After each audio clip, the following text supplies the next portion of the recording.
नमस्कार। प्राइम न्यूजमा स्वागत छ। म संगीता कटुवाल र म जीवन खड्का। सुरु गरौं अहिलेसम्मका प्रमुख समाचारबाट। देउबा समूहले फेलेको भन्दै कांग्रेसमा शेखर समूहद्वारा आन्दोलन घोषणा, समानुपातिको सूची नसच्याए विद्रोहको चेतावनी, देउबा थप दबावमा।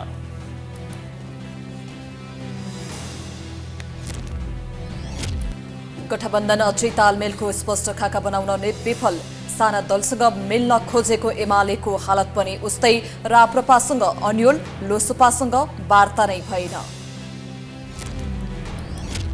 आजदेखि बडा दशैं सुरु, पहिलो दिन घर घरमा घटस्थापना गरी जमरा राखियो। बजारमा दशैंको किनमेल गर्नेको भिड, महँगीले उपभोक्ता भने मारमा। वैदेशिक रोजगारमा सधैँको झमेला, 9 महिनादेखि नेपाली युवा विदेशमा अलपत्र, फ्री भिसा फ्री टिकट गफ मात्रै, कार्यान्वयन गर्न नसकेको श्रम मन्त्री कुँवरको स्वीकारोक्ति। देशभर डेंगू संक्रमणको अवस्था भयावह, संक्रमितको संख्या 25,000 नागिसक्दा पनि सरकार मुखदर्शक, स्वास्थ्य संकटका लागू गरी नागरिकको ज्यान बचाउन माग। मध्य रसियाको एक विद्यालयमा अन्धाधुन्द गोली चलाउँदा कम्तीमा 13 जनाको मृत्यु, 21 जना घाइते, बन्दुकधारीद्वारा आत्महत्या।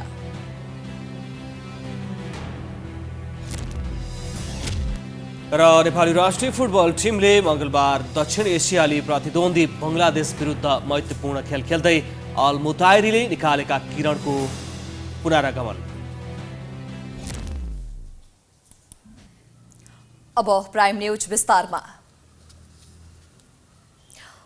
नेपाली कांग्रेसको शेखर समूहले निर्वाचन आयोगमा बुझाइएको समानुपातिक सूची संशोधन गरी आफ्नो समूहलाई सम्मानजनक स्थान नदिए आन्दोलन गर्ने चेतावनी दिएको छ। शेखर समूहले संस्थापन पक्ष पेलेरै जान खोजे देशभर विद्रोह हुन सक्ने पनि जनाएको छ। एक रिपोर्ट। समानुपातिक सूचीमा आफूले 40% पाउने गरी दिएको लिस्टमा छिटफुट बाहेक कोही नपरेपछि नेता शेखर कोइराला समूह आक्रोशित छ। संस्थापन इतरका नेता शेखर कोइरालाले सभापति देउवालाई भेटेर समानुपातिकमा 40% पाउने गरी आफ्नो समूहका नेताको नाम बुझाएका थिए। तर निर्वाचन आयोगमा कांग्रेसले बुझाएको प्रतिनिधि सभाको समानुपातिक तर्फको 110 जना मध्ये शेखर समूहका 13 जना मात्र परेको उसको दाबी छ। यसैगरी प्रदेशतर्फ 220 सिट मध्ये 60 जना मात्र शेखर समूहकालाई संस्थापन पक्षले समेटेको छ। सम्मानित सिट उपलब्ध नगराएकोमा आक्रोशित शेखर समूहले समानुपातिकको सूची सच्याउन माग गर्दै दिनहुँ काठमाडौँका होटलहरूमा बैठक गरिरहेको छ। सोमबार पनि काठमाडौँको ठमेल स्थित एक होटलमा भेला भएको शेखर समूहको भेलाले समानुपातिक सूची सच्याउन दबाब दिने भन्दै बुधबार कांग्रेस मुख्यालयमा 1 घण्टा धरना दिने निर्णय गरेको छ। यो 14 गते भित्रमा यो सूचीलाई नसच्याउने हो भने हामीले विभिन्न चरणको कार्यक्रम घोषणा गरेका छौँ। 12 बजे खबरदारी सभा सहित 1 घण्टा पार्टी कार्यालयमा धरना र 13 गते बिहान 8:30 बजे खबरदारी सभा अन्तर्गत समान न्याय अवसरका लागि विजयादशमी, दीपावली, छठ, हुँदया भिन्तुनाको अवसरमा चियापान कार्यक्रम। सबै पक्ष छलफल गरेर अगाडि नबढ्ने हो भने 14 गते पछि फेरि हामी मिटिङ बसेर कठोर ऐतिहासिक निर्णय गरेर पार्टीमा अगाडि बढ्नुपर्ने परिस्थिति छ। त्यो कठोर निर्णय त्यो बेला जस्तो पनि हुन सक्छ। कांग्रेसले निर्वाचन आयोगलाई बुझाएको समानुपातिक सूचीमा प्रधानमन्त्री देउवा पत्नी डाक्टर आराजु राणा देउवासँगै पूर्व उपप्रधान तथा पटक पटक मन्त्री भएर सत्ताको स्वाद लिइसकेका विमलेन्द्र निधि, गोपालमान श्रेष्ठ, प्रवक्ता प्रकाश शरण महत, नेता फर्मुला मन्सुर लगायतलाई समानुपातिकको बन्द सूचीमा राखेकोमा पनि इतर समूहले आपत्ति जनाएको छ।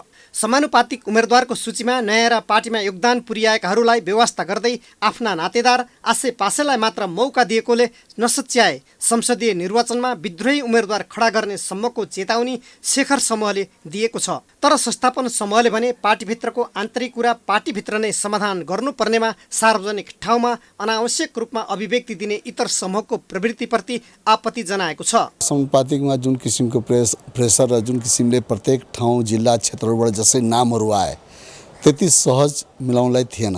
तर 7वटा प्रदेशमा 7वटा प्रदेशका हाम्रा जो नेतृत्वहरू छन् केन्द्रीय कार्य समितिका पदाधिकारी या सदस्यहरू उनीहरूले नै जिम्मा दिएर त्यो ठाउँको कसरी मिलाउने भनेर समायोजन गर्न लगाइयो र त्यही किसिमले नामहरू पठाइएको छ। तर त्यो पठाउँदै अन्तिममा पदाधिकारीहरू र सशक्त नेताहरूले चाहिने त्यसलाई व्यवस्थापन गर्ने मिलाउने जस्ता कुराहरू आइराखेका छन् र त्यो मिलाएका भन्छन्। नेपाली काङ्ग्रेसको 14औं महाधिवेशनमा सभापतिमा पराजित शेखर कोइरालाले महाधिवेशनमा 40% मत पाएको र त्यही आधारमा आफ्नो समूहका लागि सम्मानजनक सिट उपलब्ध गराउन सभापति देउवालाई दबाब दिइरहेका छन्। काङ्ग्रेसभित्रको आन्तरिक किचलो बढ्दै जाँदा गठबन्धन दलहरू पनि सशङ्कित बन्न थालेका छन्। सत्ता बाँडफाँडका लागि महिनौदेखिको प्रयासले पनि मूर्त रूप लिन सकेको छैन। 2 महिनादेखि सिट बाँडफाँडमा जुटेको सत्ता गठबन्धन अहिलेसम्म अनिर्णित छ। तर एमाले नेतृत्वमा बन्न खोजेको गठबन्धनमा पनि कुनै प्रगति भएको छैन। त्यसैले दुवैतर्फका गठबन्धन अहिले पनि निष्कर्षविहीन अवस्थामा छन्। नेकपा एमाले सत्ता गठबन्धनका अन्तिम निर्णय कुरेको कारण पनि एमाले नेतृत्वको गठबन्धनले मूर्त रूप नपाएको हो। एक रिपोर्ट। सत्ता गठबन्धनको 6औं दल बन्न असफल भएपछि लोसपा एमाले क्याम्पमा गएको थियो। तर यी दुई पार्टीका नेताहरू बीचमा केही चरण कुरा हुँदा पनि छलफलले मूर्त रूप धारण गरेको छैन। लोसपाले आफ्नो तर्फबाट एमालेसँग वार्ता गर्न 6 सदस्यीय वार्ता समिति गठन गरेको छ। तर एमालेले भने त्यस्तो समिति गठन गरेको छैन। उपाध्यक्ष विष्णु पौडेल मार्फत लोसपा नेताहरू एमालेसँग सम्पर्कमा छन्। सत्ता गठबन्धनमा अट्न नसकेपछि एमालेतिर लागेको लोसपा एमाले गठजोडको स्पष्ट खाका तयार हुन सकेको छैन। 2 जनाको समिति थियो। एमालेबाट विष्णु पौडेलजी, हामीहरू तर्फबाट सर्वेन्द्रनाथ शुक्लाजी। यो बीचमा लामो अलिकति बिरामीमा पर्नुभयो सर्वेन्द्रनाथजी। त्यसले गर्दाखेरि एउटा लिस्ट हामीले दिएका छौँ। त्यो लिस्टमा अहिले हाम्रो कुराकानी भएको छैन। एमाले र राप्रपा बीच चुनावमा तालमेल गरेर जाने सैद्धान्तिक सहमति पुरानै भए पनि उनीहरू बीच पनि सिटको भागभण्डा नमिल्दा अन्तिम निर्णय हुन सकेको छैन। एमाले एक्लिएको फाइदा उठाउँदै राप्रपाले ठूलो भाग खोजेपछि एमाले त्यसमा सहमत हुन सकेको छैन। सहमतिको अन्तिम तयारीमा रहेको बताउने राप्रपा नेताहरू आफ्नो दलले एमालेसँग 15 सिटभन्दा बढी दाबी गरेको बताउँछन्। तर एमाले पनि राप्रपाले धेरै बार्गेनिङ गरेको भन्दै असन्तुष्ट छ। राप्रपा महामन्त्री भुवन पाठकका अनुसार उनीहरू अहिले सहमतिको अन्तिम चरणमा छन्। अहिले एमालेको सहयोगमा राप्रपाले जित्ने सिट र राप्रपाको सहयोगमा एमालेले जित्ने सिट सङ्ख्या पहिचान हुँदैछ। किनभने जहाँ हामीले जित्न सक्ने हो त्यहाँ उहाँहरूको सहयोग हामीलाई चाहियो। जहाँ हाम्रो सहयोगबाट उहाँहरू जित्न सक्नुहुन्छ त्यहाँ हामीले उहाँहरूले सहयोग गर्ने हो। जहाँ हामीले उहाँहरूको सहयोगबाट जहाँ हामी जित्न सक्छौँ त्यहाँ उहाँहरूले हामीलाई सहयोग गर्ने हो। जहाँ हाम्रो सहयोग उहाँहरू जित्नुहुन्छ त्यहाँ हामीले उहाँहरूलाई सहयोग गर्ने हो। यो त रेसिप्रोकल हो नि। राप्रपाको देशव्यापी सङ्गठन नभएको एमालेको बुझाइ छ भने थोरै भए पनि देशका विभिन्न भागमा आफ्ना मतदाता निर्णायक बन्न सक्ने राप्रपाको दाबी छ। दुवै दल एकअर्कोलाई गलाउने प्रयासमा छन्। यसै कारण पनि सहमति जुट्न सकेको छैन। पहिले साउन मसान्तभित्रै सिट बाँडफाँडको अन्तिम टुङ्गो लगाउने लक्ष्य लिएको र त्यसपछि समानुपातिक सूची पेश गर्नुअघि भागभण्डा टुङ्ग्याउने लक्ष्य लिएको सत्ता गठबन्धन अहिलेसम्म पनि अनिर्णित छ। तर एमाले नेतृत्वको गठबन्धन पनि निर्णयमा पुग्न सकेको छैन। प्रत्यक्षतर्फका उम्मेद्वारको मनोनयन दर्ता गर्ने दिन नजिकै गर्दा समेत एमालेले गम्भीर रूपमा छलफल अगाडि बढाएको छैन। कहाँसम्म भने लोसपाले वार्ता समिति गठन गरिसक्दा समेत एमालेले त्यसमा खासै चासो दिएको देखिँदैन। यस हिसाबले हेर्दा एमाले नेतृत्वको गठबन्धन पनि सत्ता गठबन्धन जस्तै धर्मर अवस्थामै छ। चुनावी रणनीति तयार गर्न एमालेले सत्ता गठबन्धनको अन्तिम निर्णय कुरेकाले पनि निर्णयमा पुग्न ढिलाइ भएको नेताहरू बताउँछन्। यस वर्षको बडा दशैं सोमबारबाट सुरु भएको छ। नवरात्रको पहिलो दिन घर घरमा देवी दुर्गाको प्रतिमा स्थापना गरी घट स्थापना गरिएको छ।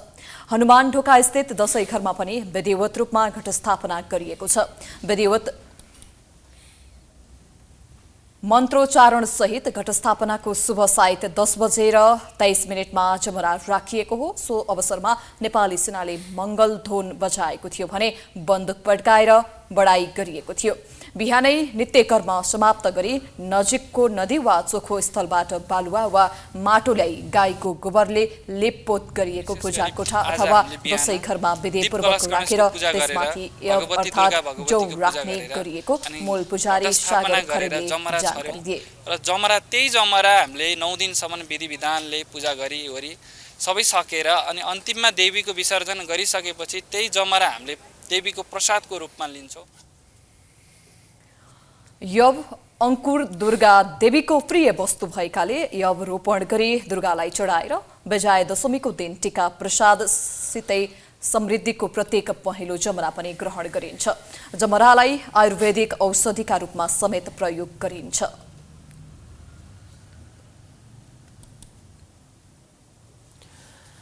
प्रतिनिधि सभाले प्रधान न्यायाधीश चोलेन्द्र शमशेर राणा विरुद्धको महाभियोग लामो समय अड्काउँदा सर्वोच्च अदालत 8 महिनादेखि कायम मुकायमको भरमा चल्न बाध्य छ। शक्ति पृथकीकरणको सिद्धान्तको मर्ममै प्रहार गर्ने गरी न्यायालयमा भएको अप्रत्यक्ष राजनैतिक हस्तक्षेपले नेपालको न्यायिक इतिहासमा दूरगामी असर पर्ने देखिएको छ। एक रिपोर्ट। गत फागुन 1 गते प्रधान न्यायाधीश राणा विरुद्ध 98 जना सांसदले प्रतिनिधि सभामा महाभियोग प्रस्ताव दर्ता गरे।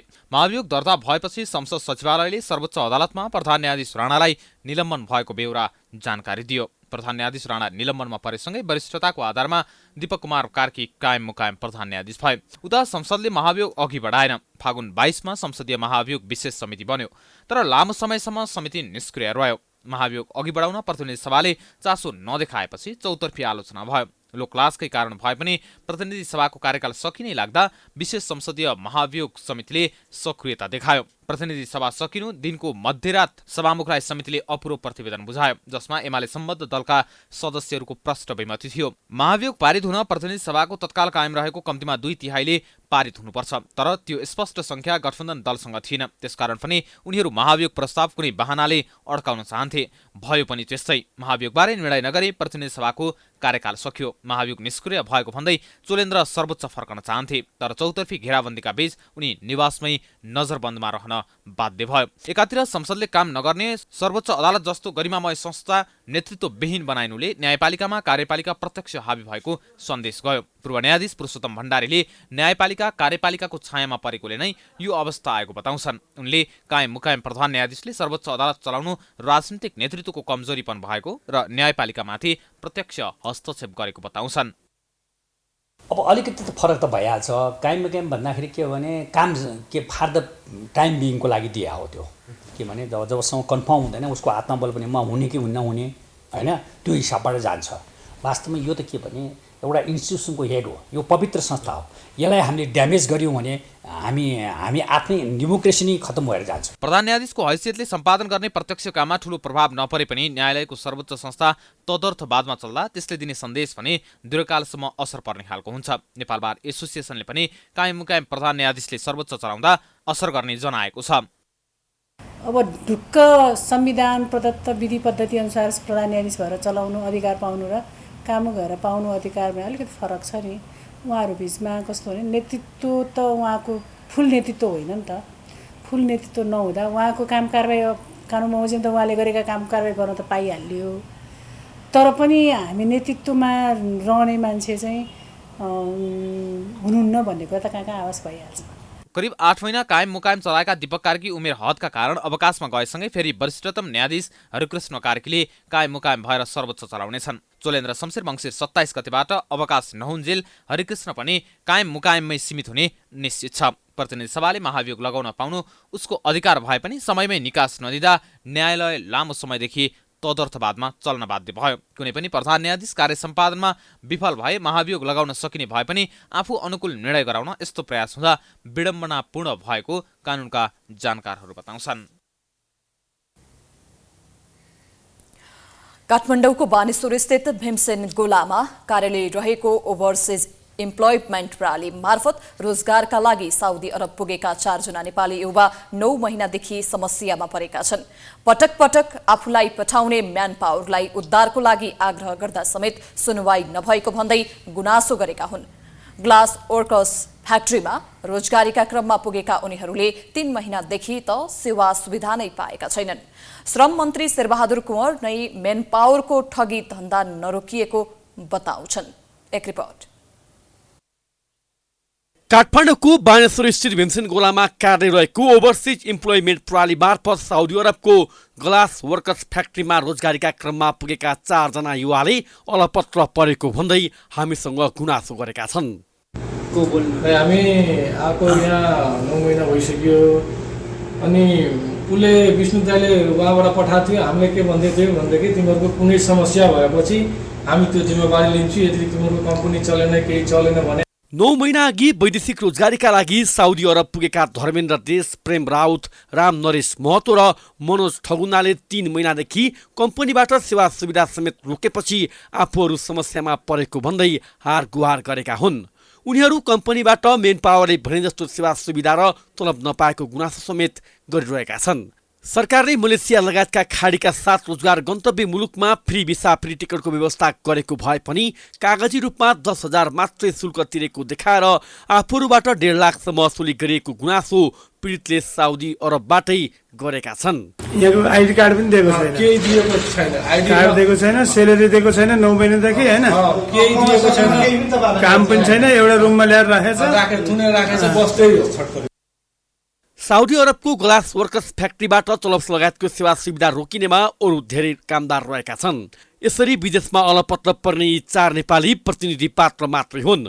अलपत्र परेको भन्दै वैदेशिक रोजगारीमा गएकाहरूले उद्धार तथा सहयोगको याचना गरिरहँदा ओभरसिज इम्प्लोइमेन्ट प्रणाली भने रोजगारदाता कम्पनी मार्फत कामको सुनिश्चितता र रोकिएको तलब दिलाउने पहल गरिरहेको दावी गरिरहेको छ। धर्मेन्द्र देश, प्रेम राउत, राम नरेश महतो र मनोज ठगुनाले 3 महिनादेखि कम्पनीबाट तलब नपाएको गुनासो मात्रै गरेका छैनन्, नेपाल स्थित म्यान पावरबाट ठगिएको गुनासो समेत गरिरहेका छन्। सरकारको नीति नियमलाई लत्याउँदै वैदेशिक रोजगारीमा पठाएर नेपालीहरूलाई अलपत्र पार्ने म्यान पावरमाथि राज्यले आवश्यक छानबिन गर्नुपर्छ अनि विदेशमा अलपत्र परेकाहरूलाई श्रम बापतको तलब दिलाउन, रोजगारीको सुनिश्चितता गर्न र उद्धार गर्न म्यान पावरसँगै सरकारको विशेष पहल पुग्नुपर्छ। नेपालबाट सरकारी कानुनलाई समेत चुनौती दिँदै लाखौं वसुलेर विदेश पठाइएका नेपालीहरू Malaysia, Saudi Arab, Qatar, Dubai लगायतका देशमा अलपत्र परेको भन्दै दिनौं उद्धारको हार गुहार गरिरहेका छन्। नेपाल स्थित श्रम विभाग र विभागीय मन्त्रालय, श्रम रोजगार तथा सामाजिक सुरक्षा मन्त्रालयमा गुनासो पुर्याउन भन्दै हार गुहार गरे पनि सुनिदिने र समस्या समाधानको पहल गरिदिने कोही नभएको गुनासो विदेशमा अलपत्र परेका नेपालीहरूले गरिरहेका छन्। नेपालबाट वैदेशिक रोजगारीका क्रममा विदेश पुगेका मात्रै नभएर कन्सल्टेन्सी र म्यान पावरले नै भिजिट भिसाका नाममा विदेशमा पुर्याएका नेपालीहरू अलपत्र पर्ने क्रम बढेसँगै सरकारले भिजिट भिसामा जानेहरूमाथि कडाई गरे पनि यसरी हुने मानव तस्करीको जालो तोड्न सरकारी संयन्त्रले सकिरहेको छैन। अब जिरो कस्ट यो लागू भएको छ भन्ने कुराहरूमा मेरो अनुभूतिले लागू भएको छैन। कारबाही गरौँ, प्रमाण भेटिँदैन। यो अनुभूति के छ भन्दा प्रत्यक्ष आफूले अनुभूति गर्दाखेरि यो लागू भएको छैन। त त्यसैले धेरै जसो मेन पावर मात्र होइन, बाहिरबाट पनि के भन्ने गरेको छ भन्दाखेरि 10,000 रुपियाँ जो सेवा शुल्क हो यसलाई बढाउनु पर्यो कि अनि यसलाई अलिकति वृद्धि गर्नु पर्यो कि। वैदेशिक रोजगारी वा भिजिट भिसाका नाममा बढ्न थालेको मानव तस्करी र ठगी रोक्न सरकारी संयन्त्र गम्भीर बन्नुपर्छ। नेपालको विमानस्थलबाटै वैदेशिक रोजगारीका लागि बाहिरिँदा हेपिने नेपालीहरू विदेशमा अलपत्र परेको बारे सरकारी तौरबाट समेत उद्धारमा चासो नदिनु गम्भीर विषय हो। जुन कुनै कारणबाट विदेश पुगेका भए पनि काम खोसिएका र अलपत्र परेका नेपालीहरूलाई रोजगारी दिलाउन र स्वदेश ल्याउने पर्नेहरूलाई उद्धार गर्न सम्बन्धित म्यान पावर र सरकार गम्भीर बन्नुपर्छ। बाध्यताको रोजगारीमा जानेहरू स्वदेशबाटै ठगिने, हेपिने र विदेशमा अलपत्र पर्दा समेत राज्यको साथ सहयोग नपाउने अवस्थाको सधैँ अन्त्य हुनुपर्छ। काठमाडौँ उपत्यका लगायत देशका 77 वटै जिल्लामा डेङ्गीको प्रकोप छ। घर घरमा सिकिस्त बिरामी छन्। यसअघिका डेङ्गीका प्रकोप भन्दा यसपटक निकै फरक रहेको भन्दै चिकित्सकहरूले चिन्ता व्यक्त गरेका छन्। डेङ्गु संक्रमण निको भए पश्चात पनि केही न केही स्वास्थ्य समस्या देखा पर्ने हुँदा खानपानमा विशेष ध्यान दिन चिकित्सकले सुझाव दिएका छन्। डेङ्गु संक्रमितले कस्तो र के खानेकुरा खाने हुन्छ त, हेरौँ यो रिपोर्ट। डेङ्गु संक्रमण काठमाडौँ उपत्यका सहित देशका विभिन्न स्थानमा तीव्र रूपमा फैलिँदैछ। हालसम्म संक्रमणकै कारण देशभर 32 जनाको मृत्यु भइसकेको छ भने 25,000 भन्दा धेरै संक्रमित भएका छन्। तर सरकारको ध्यान डेंगू नियन्त्रणमा छैन, न त ठोस कदम चाल्न नै सकेको छ, न स्वास्थ्य आपतकाल घोषणा गरेर संक्रमण नियन्त्रण गर्नेतर्फ नै ध्यान दिन सकेको छ। नागरिकहरू अथह पीडामा छन्।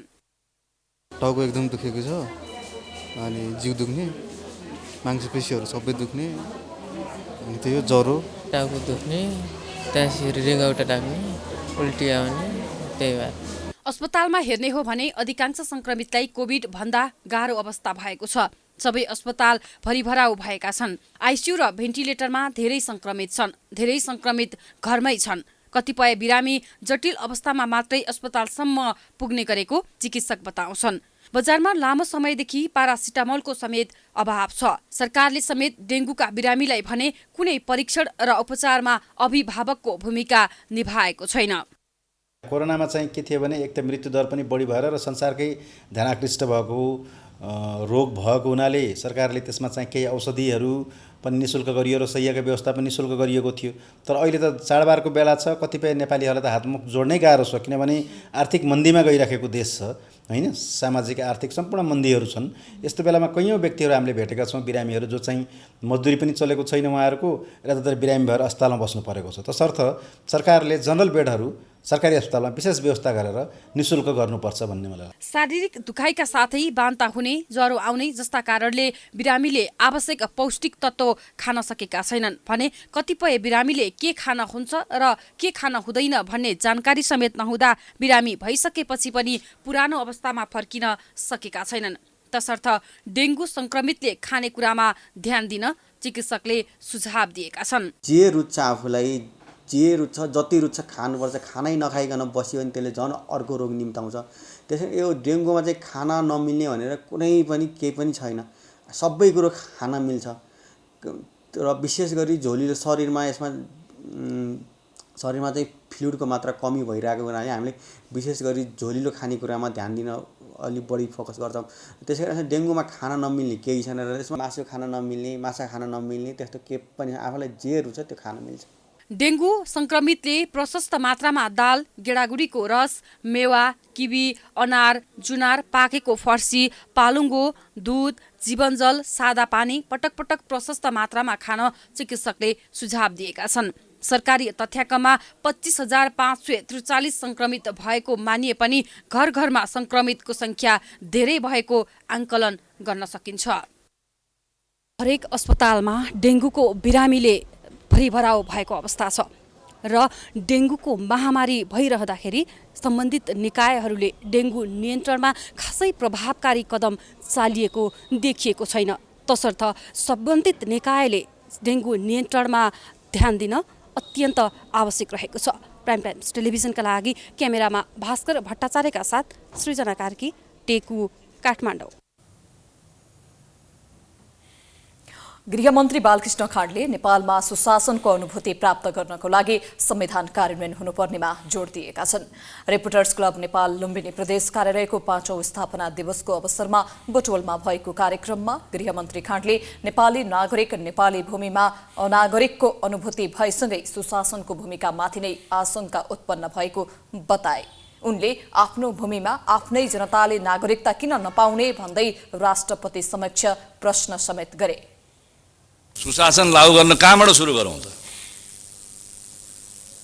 हाम्रो आन्तरिक व्यवस्था मन्त्रीले पनि भन्नुभएको छ, यो सुशासन लागू गर्ने क्रममा कहाँबाट सुरु गरौँ? सुशासन लागू गर्ने क्रममा यो संविधान हामी जसले बनाएका छौँ, जसले दस्तखत गरेर संविधान जारी गरेका छौँ, यो संविधानका प्रति प्रतिबद्धता व्यक्त गरौँ र यो संविधानको पालना गरौँ।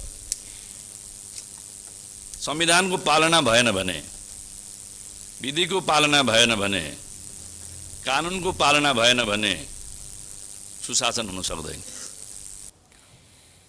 कार्यक्रममा उनले संविधानमा उल्लेख भएको नागरिकता सम्बन्धी अधिकार प्रयोग गर्न ल्याइएका विधेयकलाई अलपत्र पार्ने काम संविधान विपरीत भएको बताए। ऋषि धमलाको विकल्पको चर्चा गर्दै उनको विकल्प ऋषि धमला मात्रै भएको उनले बताएका थिए।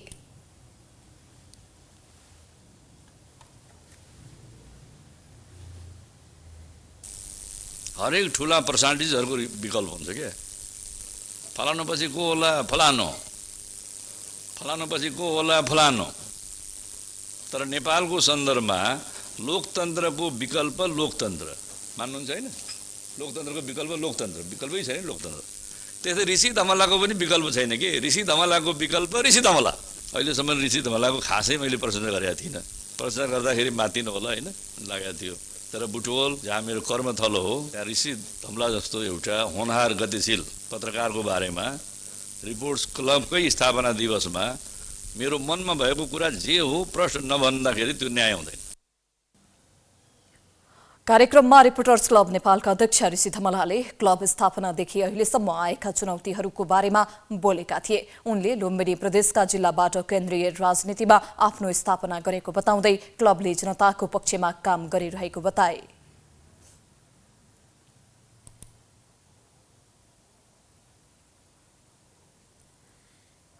जब संहिता सुरु भयो रामकुमार छेत्रीजीले लुम्बिनी प्रदेशमा रिपोर्टर्स क्लब नेपालको जसरी स्थापना गरेर काम गर्नुभयो, आज यसको ज्वलन्त उदाहरण हो रिपोर्टर्स क्लब नेपाल सिस्टमको पक्षमा छ।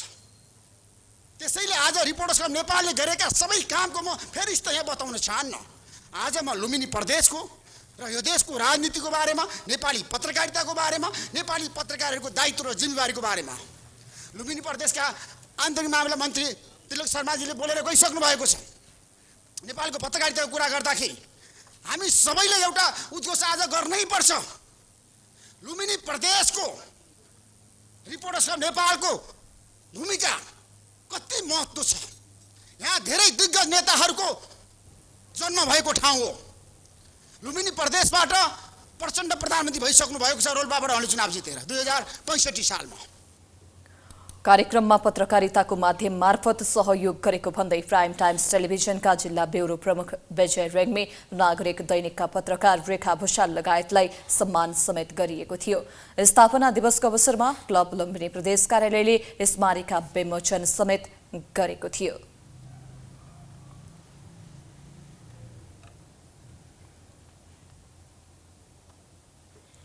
मनास्लु हिमालको आधार शिविरमा गएको हिमपैह्रोमा फँसेका व्यक्तिको उद्धारमा समस्या भएको छ। बिहान 8 बजेतिर गएको हिमपैह्रोमा परि केही आरोहण दलका सहयोगी र भरिया फँसेको खबर आएको, तर मौसम प्रतिकूल भएकोले उद्धार गर्न कठिन भएको जिल्ला प्रहरी कार्यालय गोर्खाका प्रहरी उपरीक्षक केदार खनालले जानकारी दिए। पहिरोमा परेकाहरू सामान्य घाइते रहेको जानकारी आएको र उद्धारको प्रयास भइरहेको उनले बताए। घटना भए लगत्तै सामा गाउँ प्रहरी चौकीबाट प्रहरी आधार शिविरतर्फ गएका छन्, तर आधार शिविर बस्तीदेखि टाढा रहेको र खराब मौसमका कारण सञ्चार सम्पर्क स्थापित हुन नसकेको प्रहरीले जनाएको छ। मनास्लु हिमालको तेस्रो र चौथो आधार शिविरको बीचमा हिम पहिरो गएको हो। पहिरो र दोस्रो आधार शिविरमा रहेका शेर्पा र आरोहण दलका सहयोगीले उद्धारको प्रयास गरिरहेका छन्।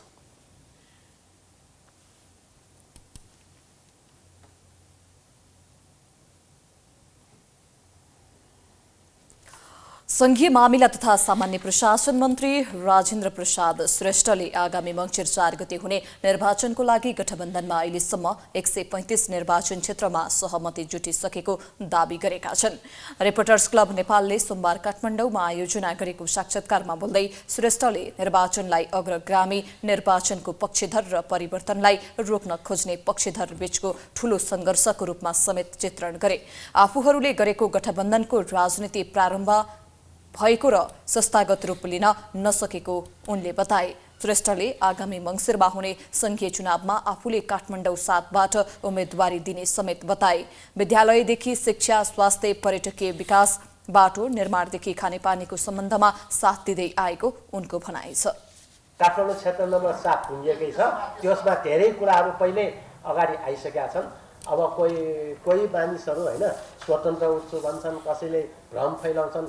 यता अहिले चाहिँ यो के हुँदाखेरि धमिलो पानी हुँदा चाहिँ माछा मार्न प्रयत्न गर्छन्, तर त्यो चाहिँ टुङ्गिएकै अवस्था छ।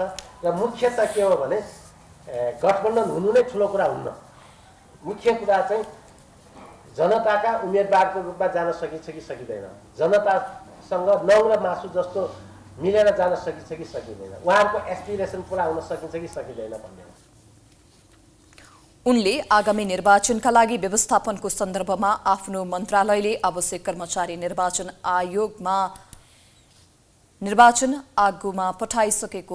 आयोगमा पठाइसकेको जानकारी दिए।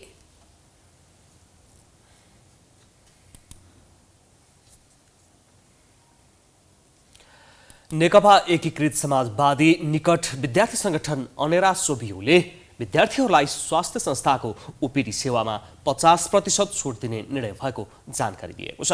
सोमबार काठमाडौँमा पत्रकार सम्मेलन गर्दै अनेरा सोभियूले आफूहरूको पटकपटकको दबाव र ध्यानाकर्षणपछि स्वास्थ्य तथा जनसङ्ख्या मन्त्रालयसँग विद्यार्थीहरूलाई परिचय पत्रका आधारमा ओपीडी सेवामा 50% छुट दिने सहमतिसहित निर्णय भएको जानकारी दिएको हो।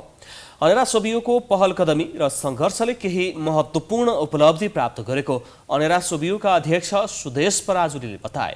असोज 9 गते स्वास्थ्य मन्त्रालयको मन्त्री स्तरीय निर्णय अनुसार सरकारी अस्पतालको ओपीडी सेवामा विद्यार्थी परिचय पत्रको आधारमा 50% छुटको व्यवस्था लागू हुने निर्णय भएको उनले बताए। अनेरा सोभियूले 2079 श्रावण 4 गते ज्ञापन पत्र र भाद्र 30 गते स्मरण पत्र बुझाउँदै सम्पूर्ण सरकारी सामुदायिक विद्यालय तथा क्याम्पसहरूका विद्यार्थीहरूलाई अस्पतालहरूमा ओपीडी सेवा निःशुल्क र सबै कालीन उपचारमा 50% सहुलियत सुनिश्चित गरियोस् भन्ने जोरदार माग राखेको थियो। हाम्रो मागलाई सम्बोधन गर्दै 2079 असोज 9 गते स्वास्थ्य मन्त्रालयको मन्त्री स्तरीय निर्णय अनुसार सरकारी अस्पतालको ओपीडी सेवामा विद्यार्थी परिचय पत्रको आधारमा 50% छुटको व्यवस्था लागू हुने भएको छ। पराजुलीले नेपाली विद्यार्थी आन्दोलनमाथि विभिन्न खालका प्रश्नहरू उठिरहेको बेला आम विद्यार्थी समुदायको पक्षमा भएको यो निर्णयले विद्यार्थी आन्दोलनको औचित्य पुनः पुष्टि भएको जिकिर गरे।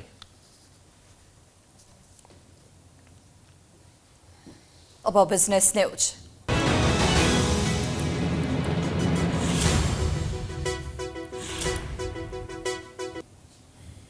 नेपाल मत्स्य व्यवसाय संघले नेपालमा विदेशी माछा अवैध प्रवेश गराएकोमा आपत्ति जनाएको छ। संघले भन्सार छलेर र अस्वस्थ माछा नेपाल भित्र्याउँदा नेपाली किसानहरू मारमा पर्ने भन्दै यसलाई तत्काल नियन्त्रण गर्न सरकारसँग आग्रह गरेको हो। रिपोर्टर्स क्लब नेपालमा पत्रकार सम्मेलनको आयोजना गरेर भारतबाट दैनिक 30 देखि 40 टन माछा भित्रिरहेकोमा 1 टन माछाको मात्र भन्सार राजस्व दाखिला भएको जानकारी दिएको हो। पत्रकार सम्मेलनमा बोल्दै संघका अध्यक्ष अम्बिका प्रसाद अधिकारीले भन्सार छलेर र अस्वस्थ माछा प्रवेश गराएर नेपाली किसानहरू मारमा परेको बताए। उनले चोरी र अवैध माछा प्रवेश नियन्त्रण गर्न गृह मन्त्रालयको ध्यानाकर्षण गराए।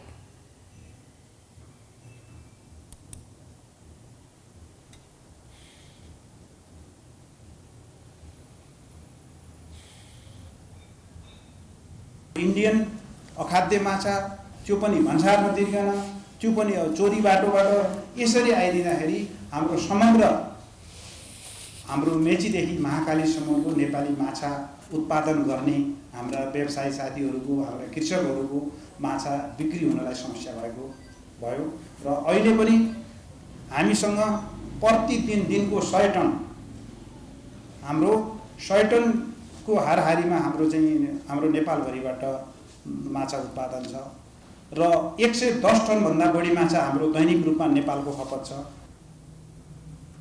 संघको तथ्याङ्क अनुसार नेपालभरि दैनिक 110 टनले वार्षिक 12 अर्बको माछा खपत भइरहेको छ भने नेपाली उत्पादन झण्डै 9 अर्ब 76 करोडले करिब 81% उत्पादन पुगिसकेको छ।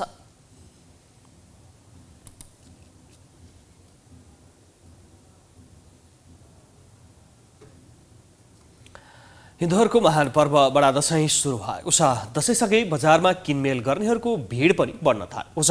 लत्ता कपडा मरमसलादेखि भाँडाकुँडासम्म किनमेल गर्नेहरूको भिड बजारमा लागिरहँदा व्यापारीहरू भने व्यापार नै कम भएको बताउँछन्। अर्कोतिर महँगी बेचको दशैँलाई कसरी पार लगाउने भन्ने चिन्ता उपभोक्तामा छ। एक रिपोर्ट। नेपालीहरूको महान पर्व विजयादशमी सुरु भएसँगै उपत्यकामा रहेका होलसेल पसलहरूमा भिड लाग्न थालेको छ। पछिल्लो समय दशैं नजिकिएसँगै किनमेल बढ्दो देखिन्छ। तर यो वर्षको अवस्थामा हेर्ने हो भने न विक्रेता खुसी छन् न त उपभोक्ता नै।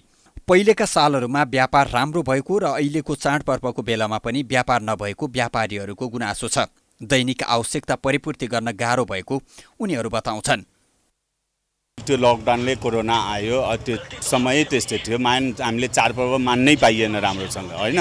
अब यसपालि त अलिकति आशा थियो, अहिले खुल्ला छ, केही वातावरण शान्त छ भनेर आशा थियो, एक्सपेक्ट पनि गरेका थियौँ हामीले। तर त्यो अनुसार यो डेङ्गुले गर्दा हो कि केले गर्दा हो चाहिँ छैन, त्योतिको क्राउड पनि छैन, हर्ष उल्लास पनि छैन। यो लकडाउन पनि भयो होइन, अनि तपाईँको लकडाउन भयो फेरि यहाँ तपाईँको डेङ्गुको हल्ला चलिरहेछ, मान्छेहरूसँग पैसा त्यति हुँदैन, के भनौँ, व्यापार कम भइरहेछ। दशैं सुरु भएपछि सामानको भाउ पहिलेको भन्दा बढेको कारण आम नागरिकको जीवन कष्टकर भएको उपभोक्ताहरू बताउँछन्। किनमेल बजार फुटपाथमा भएर आम सर्वसाधारणहरू हिँडडुल गर्न समेत समस्या भएको उनीहरूको गुनासो छ। व्यापारीहरूको लागि त ठिकै होला, तर बाटोमा हिँड्ने मान्छेहरूको लागि यहीँ अहिले हेर्नुहोस् यति धेरै भिडभाड छ, गाडी घोडामा हिँड्ने मान्छेहरूलाई यहाँ दुर्घटना हुने सम्भावना एकदम धेरै हुन्छ। वर्षौंदेखि चाडपर्वहरूमा धेरैजसो प्रयोगमा आउने सामानहरूको मूल्य वृद्धि हुँदै आएको छ। आम नागरिकको मासिक तलबले चाडपर्व मनाउन हम्मे हुने गर्छ। मलाई त अब अलिअलि त महँगै जस्तो लाग्छ है, अब के गर्नु, अब महँगो छ, उहीँदेखि महँगो आउँछ भन्छ, जहाँ पनि त्यही भन्छ। महँगो छ, एउटा जुत्ता किन्न गयो भने तपाईँको 1700-1800, सबै सामान त धेरै महँगो छ। तर सरकारले सामान्य सानातिना सामानहरूमा पनि बढी कर लगाएको छ। आम नागरिकको यो समस्या अहिलेको होइन, यस्तो समस्यामा राज्यको ध्यान जानु अहिलेको आवश्यकता हो। प्राइम टेलिभिजनका लागि क्यामेरामा दिलमन्यु सिलवालका साथ रेमन नेपाली, ललितपुर। अब स्पोर्ट्स न्यूज।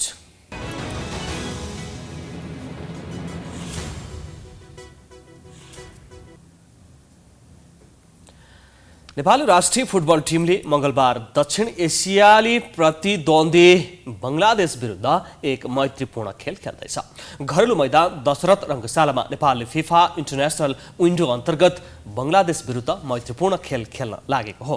खेलमा राष्ट्रिय टोलीको कप्तानी पुनः किरण चेम्जोङले नै गर्ने भएका छन्।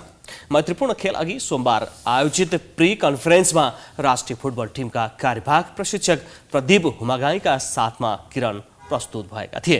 प्री कन्फरेन्स कार्यवाहक प्रशिक्षक हुमागाईले मैत्रीपूर्ण खेलका लागि नेपाली टोलीले निरन्तर प्रशिक्षण गरेको र राम्रो नतिजा आउने विश्वास व्यक्त गरे। उनले यो निकै महत्त्वपूर्ण खेल भएकोले जितको लक्ष्यका साथ नेपाली टिम मैदान उत्रने बताए। उनले आफूले पाएको जिम्मेवारी गम्भीरताका साथ पूरा गर्ने बताए। Definitely this is my first match, but I'm very close with the Nepal national team as well as the Bangladesh national team since I know the South Asian football. So there are a few changes. So I'm excited to play with our neighborhood country, and then let's see how it goes tomorrow, and then let's see the player who is going to play tomorrow. It will be decided. त्यस्तै किरण चेम्जोङले खेलाडीहरूले देशका लागि खेल्ने भएकाले कोहीमाथि भेदभाव गर्न नहुने बताए। यसअघि नेपाल नआएको विषयमा उनले आफूलाई राष्ट्रिय फुटबल टिमबाट बाहिर राखेकाले नै नआएको स्पष्ट पारे। उनले 3 दिन प्रशिक्षण गर्ने मौका पाएको र टिमलाई बलियो बनाएर अघि बढ्ने जिकिर गरे। नेसनल टिममा गएपछि यो तेरो मेरो त राई त लिम्बू त बाहुन त छेत्री यहाँबाट आएको भन्ने नै कुरा हुँदैन। हामी नेसनल टिममा आएपछि नेसनलको लागि खेल्ने हो, एउटा ग्रुप रिजन बनाएर हिँड्ने पनि होइन। हजुरहरूले कुन तरिकाले यो विषयमा सोच्नु भएको छ बाहिरबाट थाहा छैन होइन मलाई, तर एज अ नेसनल क्याप्टेन होइन एउटा एज अ टिममा भइसकेपछि हामी देशको लागि खेल्न आएको हो। यो मेरो बेनिफिटको लागि खेल्नु आएको पनि होइन, उहाँ पनि एउटा देशको लागि गर्नु आएको। भोलि आउने नयाँ कोच हुनुहुन्छ होला, भोलि एउटा नयाँ किरण चेम्जोङ आउनुहुन्छ होला, सबैजना आएर हामीले देशको लागि रिप्रेजेन्ट गर्ने हो। यसअघि किरण सहित 11 सिनियर खेलाडी तत्कालीन प्रशिक्षक अब्दुल्लाह अल मुतायरीसँगको विवादपछि टोलीमा थिएनन्। त्यस्तै बंगलादेशका प्रशिक्षक र कप्तानले मैत्रीपूर्ण खेलका लागि निरन्तर अभ्यास गरेको र राम्रो नतिजा ल्याउने विश्वास व्यक्त गरे। नेपाल र बंगलादेश बीचको खेल मंगलबार साँझ 5:30 बजे सुरु हुनेछ। बंगलादेश विरुद्धको हेड टु हेडमा नेपाल निकै पछि रहेको छ। नेपालले बंगलादेश विरुद्ध हालसम्म 24 पटक प्रतिस्पर्धा गरेको छ, जसमा बंगलादेशले 12 खेल जितेको छ भने नेपालले 7 खेल मात्रै जितेको छ। 5 खेल बराबरीमा सकिएको छ।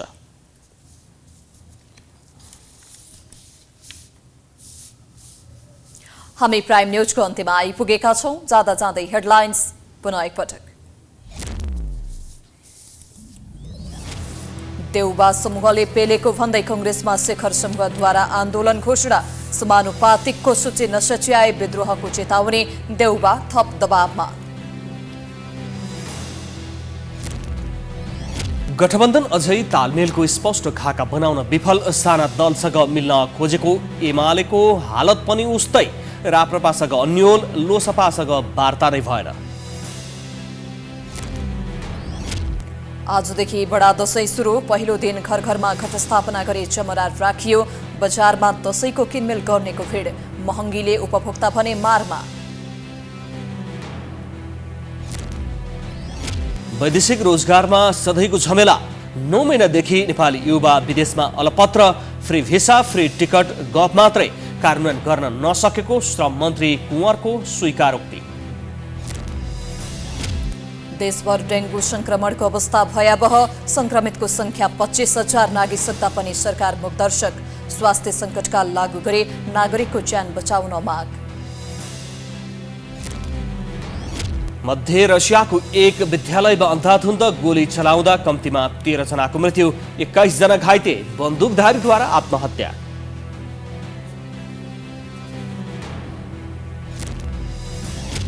र नेपाली राष्ट्रिय फुटबल टिमले मंगलबार दक्षिण एसियाली प्रतिद्वन्दी बंगलादेश विरुद्ध मैत्रीपूर्ण खेल खेल्दै अल मुताइरीले निकालेका किरणको कप्तानमा पुनरागमन। प्राइम न्यूज अहिलेलाई सकियो। यसपछिको प्रस्तुति जनता जान्न चाहन्छन् कृषि धमलाको साथमा। हेर्दै गर्नुहोला प्राइम टाइम्स एसडी। नमस्कार।